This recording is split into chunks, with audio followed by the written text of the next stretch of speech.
The Nintendo Switch 2 is on the way, and after years of waiting, we are just months away from its release. In the trailer that released on January 16th, we got to see a lot of the console itself, like the magnetic Joy-Cons, as well as the size increase, and even a look at the next Mario Kart game. While these few seconds of Mario Kart footage have gotten everyone super hyped, I'm thinking of what other games I want to see on the Switch 2. With the Switch 2 Direct coming up in April, we're bound to see tons of games get revealed there, and so I decided to think of 10 games that I would like to see. Now, I won't be including the next Mario Kart in here, as that's already been confirmed to exist, and I won't be talking about Metroid Prime 4 or Pokemon Legends ZA either, because we know that they're gonna come out soon and we know they're coming out this year. These are only games that haven't been revealed that I'd like to see. So with that being said, yo guys, Crazy Tendo here, and if you enjoyed this video, don't forget to like and subscribe. We're so close to 500 subs and let's see how fast we can get there. But with that out of the way, here are 10 games I want to see on the Nintendo Switch 2. It's been over 7 years since the last 3D Mario, Super Mario Odyssey, came out, so we need to get a new 3D Mario soon, and what better time than the release of the Switch 2. I believe that this game will launch in around October this year and act as Nintendo's big holiday game and a big reason for people to buy the new system. With this year also being the 40th anniversary of everyone's favorite Italian plumber, we can definitely expect to be treated to a ton of Mario content this year. We already know we're going to be getting a new Mario Kart, but there's got to be more too, right? And it's not too far-fetched to assume that a new 3D Mario is on the way. So what exactly will this game be? As much as I wish we could get this game, it won't be Super Mario Odyssey 2. It's been far too long since the first one came out, and if they wanted to make a sequel, they would have already. I think it will be a massive open world Mario game like Bowser's Fury was, but on a way bigger scale. This game could feature a huge map that has multiple biomes, like grass, desert, snow, beach, etc. as the different areas of the game, so that we could get more diversity when it comes to level design. Similar to Bowser's Fury, I think that you could unlock multiple different areas at a time, so you don't have a strictly linear path, but you're free to choose what to do. For example, maybe only grass and desert are available at the start, and you need like, I don't know, 20 of the main collectibles to unlock beach, snow, and ghost, and so on and so forth. Furthermore, this game needs multiplayer. I find it crazy that we've gotten 16-player Mario Odyssey mods and Nintendo somehow couldn't even add a proper 2-player one. Like, imagine how fun that would be. Now, how exactly would we traverse this massive open world? Well, Bowser's Fury featured Plessie as a way to travel between the smaller islands, and while I doubt this game will take place on a big ocean, we'll still need some fast way of manually traveling throughout the land. So what better than everyone's favorite dinosaur, Yoshi? Yoshi would be perfect for getting around, and there could even be power-ups for him to eat to make him fly, run up walls, run faster, etc. But no matter what Nintendo does, as long as we get a new 3D Mario game, I'm hyped for what's to come. Staying on the topic of 3D platformers, it's been nearly 3 years since the last new mainline Kirby game, Kirby and the Forgotten Land, which so far is the first and only 3D Kirby game. Personally, while 2D Kirby has always been great, I just don't see how Laboratory is going back to 2D for the first Kirby game on Switch 2. I think we're gonna get another 3D platformer, but what would make this one different? You could say open world, but I don't know, I think Kirby should stick to the more linear style similar to his previous game and Super Mario 3D World. Kirby always ends up in some wacky adventure somewhere, so what if this next Kirby game were to take inspiration from Mario Galaxy and is set entirely in space on different planets, but not with those planet physics like in Galaxy. It would basically just be different worlds that feel normal when playing through them, but I don't know, they'd just be different planets in space, and you could collect something like fuel cells from each level to power up your rocket to get to the final area. We could see a bunch of different and unique levels, like some sort of industrial robot planet, or a planet of an ancient civilization, or even a food themed planet filled with dessert, because everyone knows that Kirby likes waffles. There could be like 8 different planets with a few cool levels that have hidden collectibles and all that, but this game needs something special like Kirby's mouthful mode in Forgotten Land. Honestly, I'm not really sure what this could be, but if you guys have any ideas, let me know down below. Nintendo has forgotten about Donkey Kong.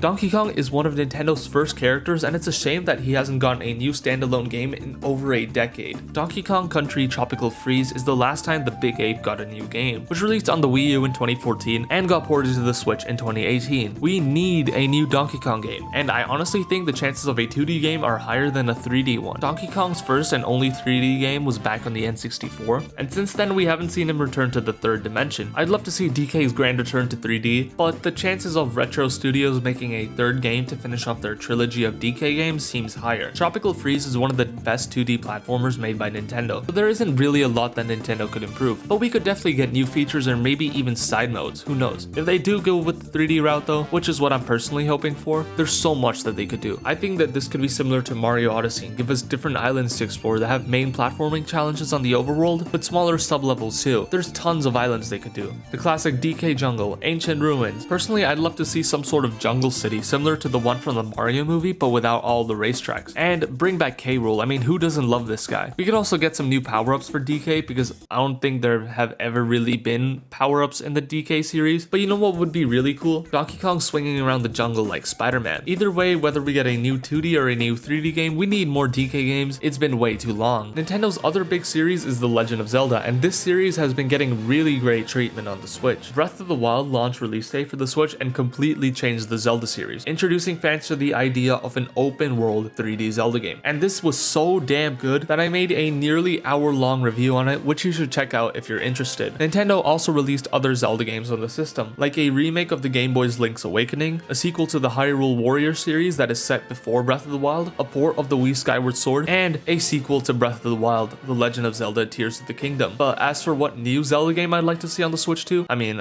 obviously I'd like a Breath of the Wild 3. Yeah, call me greedy, but I just want more from this iteration of Zelda. I feel like there's so much more story left to tell, but Breath of the Wild 3 will probably never happen. So what else could we get? We're probably not gonna get any Zelda games during the first year of the Switch 2, since Echoes of Wisdom just released last year, but afterwards, I think we could definitely get a new 2D Zelda game that could be similar to Breath of the Wild in terms of openness and freedom, and put that all into 2D. For example, you could choose what order you want to tackle the dungeons, and each dungeon would give you items to explore secret areas around the map, which you don't have to do, but they'd give you some nice collectibles or some nice, very important items. And you could also go to challenge the final boss whenever you want. I want this game to be set somewhere in the original 3-split Zelda timeline, and not interfere with whatever Breath of the Wild and Tears of the Kingdom are doing. And I really hope this game ditches the Link's Awakening art style, because we got that in Echoes of Wisdom as well, and I mean, it was nice the first time, but come on, we don't want that again. I want something similar to Project Triangle Strategy. Look, say what you want about how annoying the constant presence of that game was in the directs,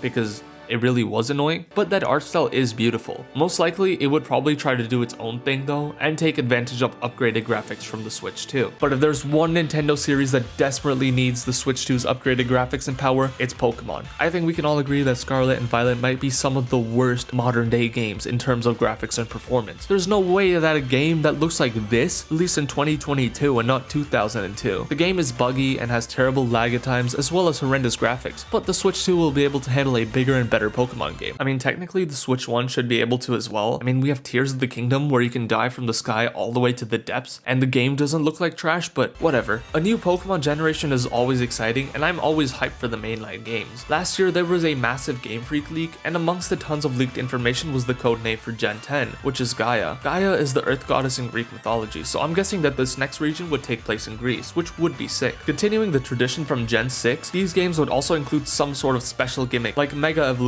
Z-moves, Dynamax, and terrestrialization, but the gameplay doesn't matter here. Nothing matters unless Game Freak manages to utilize the upgraded power to their advantage. The sad truth about Pokemon is that even if the game gets terrible reviews, it will still sell incredibly well, so they don't exactly have an incentive to improve on what they're doing, but one can still hope. Pokemon Gen 10 will probably release in 2026, breaking the pattern of a new generation every 3 years, because as far as we know, Legend ZA is still releasing this year, and it's been 3 years since Scarlet and Violet came out. Pokemon games always come out in November, so ZA will probably release this year in November, meaning that a November 2025 release date from Gen 10 won't be happening, making November 2026 the most likely release date. I'm still surprised that we never got a port or sequel of Tomodachi Life on the Switch. When Miitopia released on the Switch back in 2021, I was so confident that the same would happen for Tomodachi Life, but sadly it never did. Tomodachi Life is a fun little simulation game where you create a bunch of Miis that live on an island, and you oversee their day-to-day lives, buy them things they need, play with them, and the Miis even develop relationships with one another, like they could become best friends or fall in love and get married, and then even have a kid. This game was so random, but it was so fun to play, and I'd like to see another one on the Switch too, because this is my wish list, and I say so. There's a bunch of new things they could add. Personally, I'd like for there to be more things to do, as the game felt kind of slow at times, so we need more activities and more things to do. I do believe that this could be a nice little game for the Switch too, and personally, I'd buy it. But next, let's talk about Super Smash Bros. The Smash Bros series has always been a major Nintendo series, a fighting game where all your favorite characters from Mario, Zelda, Pokemon, and more come together and fight. It's just awesome. But Smash Bros Ultimate on the Switch was more than just that. This game is arguably one of the biggest, if not the biggest, video game of all time in terms of characters present. I mean, we will never get a game that has characters from all corners of the gaming fandom together. We got Mario, Sonic, Pac-Man, Steve, Ryu, Sora, and so many more in one game. That's just insane. But ultimately, no pun intended,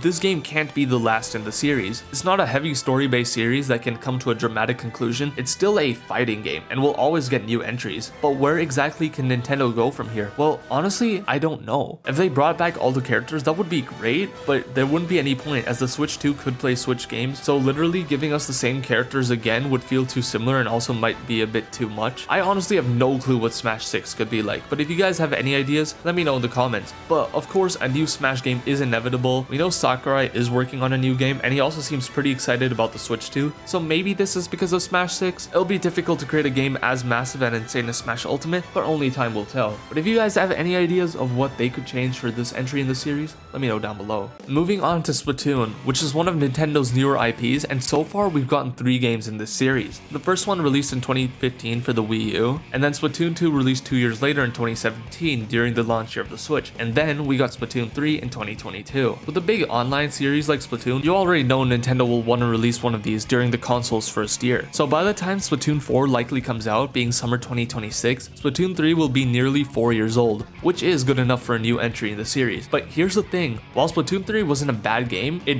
barely added anything new. While they did some new stuff in the story as well as Salmon Run, I think most people play Splatoon for the main game mode and ranked as well, and those need some serious upgrades if Nintendo wants this game to do really well. Like, what if they added the ability to have more players in a team? What if there was 16 player Splatoon? That'd be crazy. Or an entire new game mode like Splatoon Battle Royale, which everyone used to talk about years ago. Splatoon is awesome and the core gameplay will always be fun, but especially with the fact that Splatoon 2 and 3 will be playable on the Switch 2 due to backwards compatibility, Nintendo needs to make big changes to Splatoon 4 to convince people to buy the game. Now, these last 2 game ideas all have something to do with the Switch's optical sensor, which could let you use the controllers like a mouse. Starting off with a port of the 3DS's Kid Icarus Uprising. This is a game that fans have wanted on the Switch so bad for so long, but it just never happened. While this game was great on the 3DS, the control scheme just didn't feel right, and it desperately needed something like a twin stick control system. But now we have an opportunity for something possibly even better, mouse control. This would give the player so much more precision when playing this game, and I honestly think that this game could sell really well. We need Nintendo to do Kid Icarus Uprising some justice, as this game deserves better than to be stuck on the 3DS forever. Nintendo has ported 3DS games over to the Switch, so maybe for the Switch 2 as well. I can't believe we got Luigi's Mansion 2 HD over this. But as much as I'd like to play this game with more modern controls, I don't think it's very likely to happen, which is a shame as it could be so much fun. The last game in today's video is something that I think is definitely very likely, Mario Maker 3. Mario Maker is just a series where there are endless possibilities of what to add. We could get new game styles like Mario Wonder 1, new power-ups, items, blocks, you name it. But the big question is, would this be 2D or 3D? I personally don't see Mario Maker 3D ever happening. It's just too big of a game idea to happen realistically. A 3D level creator would have so much depth and complex things